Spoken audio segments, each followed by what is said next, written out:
இறைவன் அனைத்து துன்பங்களிலிருந்தும் விடுவிக்கின்றார்.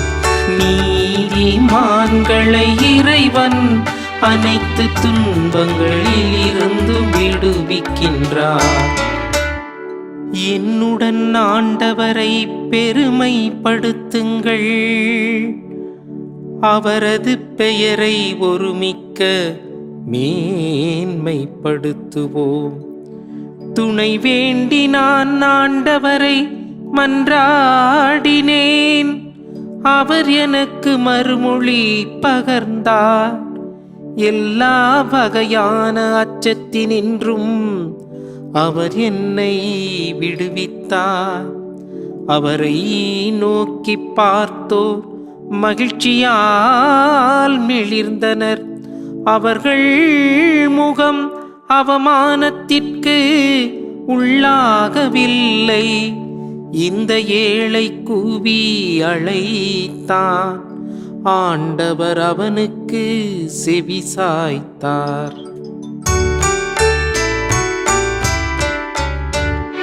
நீதிமான்களை இறைவன் அனைத்து துன்பங்களிலிருந்தும் விடுவிக்கின்றார்.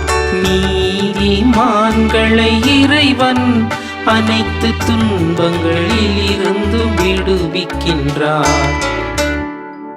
ஆண்டவர் கண்கள் நீதிமான்களை நோக்குகின்றன, அவர் செவிகள் அவர்களது மன்றாட்டை கேட்கின்றன. ஆண்டவரின் முகமோ தீமை செய்வோர்க்கு எதிராக இருக்கின்றது. அவர் அவர்களின் நினைவே உலகில் அற்று போகச் செய்வார்.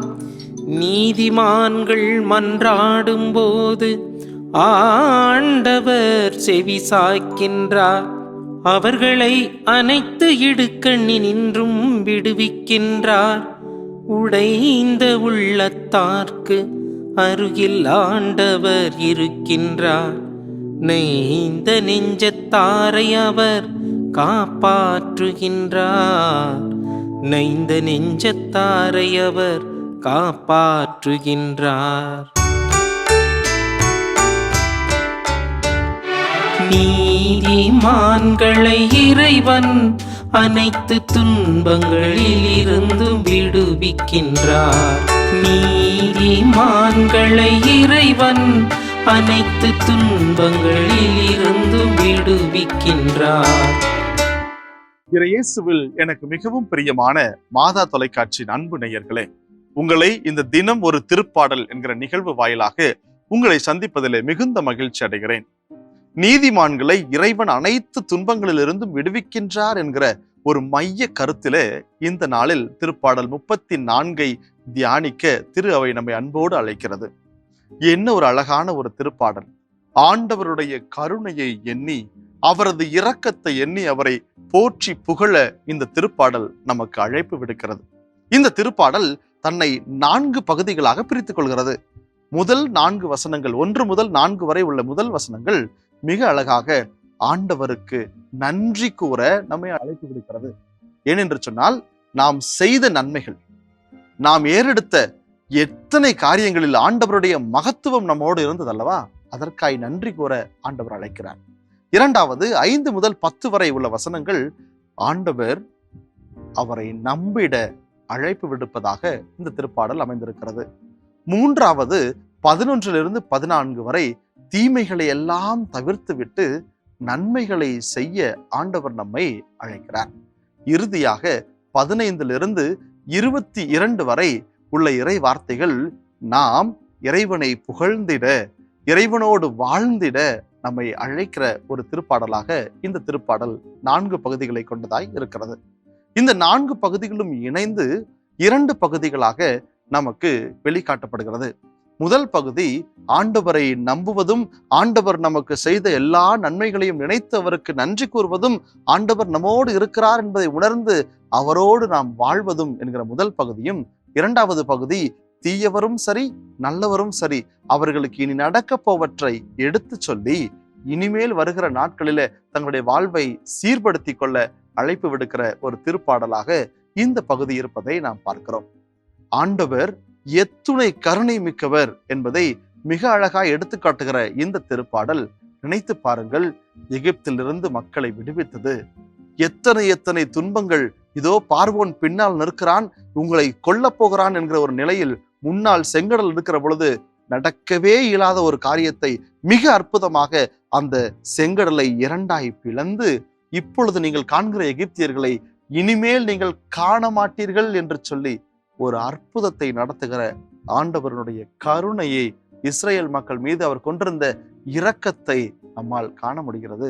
இதோ அவர்கள் எகிப்திலிருந்து ஆண்டவரை நோக்கி கதறி அழுத போது, எங்களால் இதை தாங்க முடியவில்லை என்று சொல்லி அவர்கள் அழுத பொழுது, அன்புக்குரியவர்களே, ஆண்டவர் அவர்களுடைய குரலை கேட்கிற கடவுளாய் இருந்ததை பார்க்கிறோம். பாவம் செய்கிற பொழுதெல்லாம் அவர்களை தண்டிக்க வேண்டும் என்று நினைக்கிறார். தண்டனை தீர்ப்பு வரப்போகிறது என்பது மிக அழகான இறைவாக்கினர்கள் மூலமாய் வெளிப்படுத்தப்படுகிறது. ஆனால் அவர்கள் உணர்கிற பொழுது, ஐயோ நாங்கள் பாவம் செய்து விட்டோம் என்று உணர்கிற பொழுது ஆண்டவர் அற்புதமாய் அவர்களை பாதுகாக்கிற அவரது கருணையை நாம் என்னவென்று சொல்வோம். ஆக கடவுள் அழகான கருணை கொண்டவராய், இரக்கம் மிகுந்தவராய், தன்னை தேடி வருபவர்கள் எல்லோருக்கும் சுகம் தரக்கூடிய கடவுளாய் இருக்கிறார். அதை தாண்டி அதினும் பெரிதாக மிக அழகான ஒரு இறைவனாய், நம்மை அரவணைத்துக் கொள்ளுகிற, அணைத்துக் கொள்ளுகிற இறைவனாய் இருக்கிறார் என்பதை இந்த திருப்பாடல் ஆழமாய் எடுத்துரைக்கிறது. நாம் சிந்திக்க வேண்டியது என்ன? இதோ ஆண்டவர் இயேசு ஒரு நாள் நடந்து போகிறார். விதவை கைம்பெண், அந்த கைம்பெண் தன்னுடைய மகனை இழந்திருக்கிறார். இறந்து போன அந்த மகனை கரம் பிடித்து உயிர் பிடித்து எடுத்து தருகிறார். ஏன்? இதோ அந்த கைம்பெண் மீது கொண்டிருக்கிற இரக்கம். இதோ ஆண்டவரே, என்னை இந்த குளத்திற்குள் இறக்குவதற்கு யாருமே இல்லையே, நான் இத்தனை ஆண்டுகளாய் நான் கஷ்டப்படுகிறேன் என்று சொன்ன பொழுது, நலம் பெற விரும்புகிறாயா, நலமாயிரு என்று சொல்லி தொட்டு சுகமாக்குகிற இறைவனை பார்க்கிறோம்.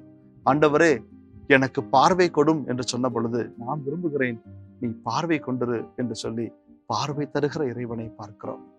அன்பு இறைவன், இரக்கம் நிறைந்த இறைவன், அரவணைக்கிற இறைவன் நம்மோடு இருக்கிறார் என்பதை இந்த திருப்பாடல் எடுத்துரைக்கிறது.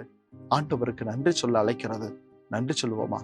என்னுடைய வாழ்வில், என்னுடைய தனிப்பட்ட வாழ்வில் ஆண்டவர் எத்தனை எத்தனை நன்மைகளை செய்திருக்கிறார் என்று சிந்தித்து பாருங்கள்.